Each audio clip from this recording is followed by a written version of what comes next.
الله الرحمن الرحيم. نرحب بكم أعزائي متدربين قسم الإحداد واللحام في مركز تدريب مهني رفح. سوف نتحدث اليوم إن شاء الله عن الدرس الثاني من مادة الإحداد واللحام بعنوان اللحام بالقوس الكهربائي. يتوقع من المتدرب أن تكون لديه القدرة على 1. معرفة مفهوم اللحام بالقوس الكهربائي. 2. أن يتعرف على معدات اللحام بالقوس الكهربائي. 3. معرفة طرق إشعال القوس الكهربائي. 4. معرفة مزايا اللحام بالقوس الكهربائي. 5. إلمام المتدرب بكافة إرشادات السلامة المهنية عند اللحام بالقوس الكهربائي. نبدأ بتعريف اللحام بالقوس الكهربائي.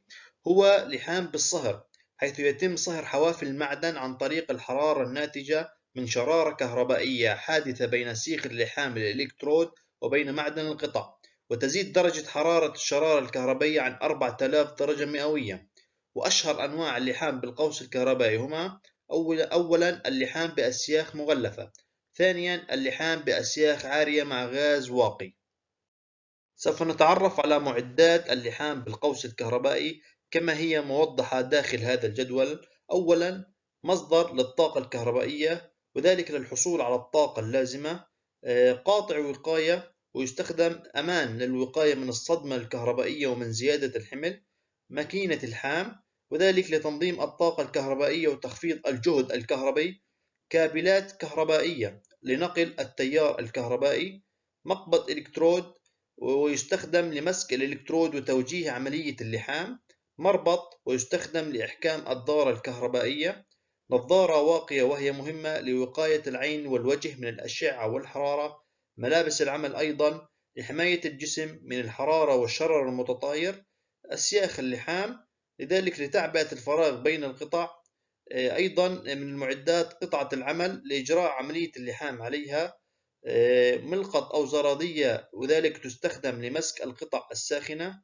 شاكوش مدبب، وذلك نستخدمه لإزالة البودرة عن خط اللحام. أخيرا فرشاة سلك لتنظيف موضع اللحام. ماكينة الإلحام. الصورة المرفقة توضح أجزاء ماكينة الإلحام، وتوضح أسماء كل جزء، وذلك للتعرف على أجزاء ماكينة اللحام بالتفصيل. ونأتي إلى جزئية مهمة جدا في هذا الدرس، وهي طرق إشعال القوس الكهربائي. يوجد طريقتين لإشعال القوس الكهربائي. الطريقة الأولى وهي طريقة الخدش أو الكحت، حيث يتم كحت سيخ اللحام الجديد الغير مستخدم عرضيا على سطح القطعة لإزالة البودرة عن طرف السيخ وإشعاله. وحالما يشتعل القوس الكهربائي نبعد طرف السيخ عن قطعة العمل مسافة صغيرة تقدر ما بين 3 إلى 5 ملم، وهذه المسافة الصغيرة تسمى طول القوس الكهربائي. والصورة المرفقة توضح كيف نبدأ بحك سيخ اللحام عرضيا على القطعة، ومن ثم عندما يشتعل سيخ اللحام نثبت سيخ اللحام على مسافة صغيرة ما بين القطعة والسيخ تقدر من 3 إلى 5 ملم، وتسمى هذه المسافة هي طول القوس الكهربائي. الطريقة الثانية من طرق إشعال القوس الكهربائي وهي طريقة النقر، وهذه الطريقة يتم فيها نقر سيخ اللحام المستخدم رأسيا على سطح القطعة لإزالة البودرة عن طرف السيخ وإشعاله. والصورة المرفقة توضح كيفية النقر من سيخ اللحام على القطعة، ومن ثم يشتعل السيخ ونقوم بعملية اللحام. وصلنا أعزائي المتدربين إلى مزايا اللحام بالقوس الكهربائي. ماذا يميز هذا النوع عن باقي أنواع اللحام؟ أولا يعتبر اللحام بالقوس الكهربائي أسهل وأسرع، وذلك بسبب تركز الحرارة في مساحة قليلة. 2. يناسب هذا النوع من اللحام القطع السميكة. 3. يستخدم هذا النوع من اللحام للحام القطع المعدنية المختلفة. 4. اللحام بالقوس الكهربائي يناسب جميع أوضاع اللحام. عند استخدام اللحام بالقوس الكهربائي يوجد إرشادات سلامة مهنية يجب اتخاذها، ومن هذه الإرشادات: أولا ارتداء الوجه الواقي المخصص لعملية اللحام.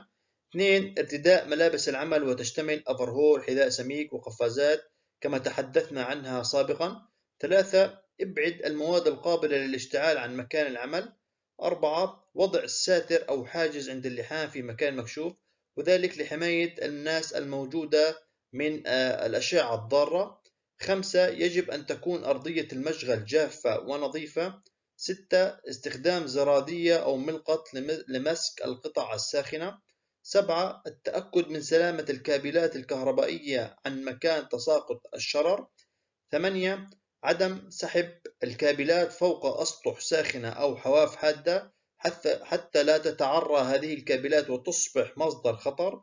9. افصل التيار الكهربائي عن الماكينة في حالة الانتهاء من العمل أو في حالة عدم الاستخدام. وصلنا أعزائي المتدربين إلى نهاية الدرس. نضع بين أيديكم أسئلة عامة عن الدرس، نرجو منكم جميعا حلها ومتابعتها، ونشكركم على حسن استماعكم. على أن نلتقي بكم في دروس قادمة، والسلام عليكم ورحمة الله وبركاته.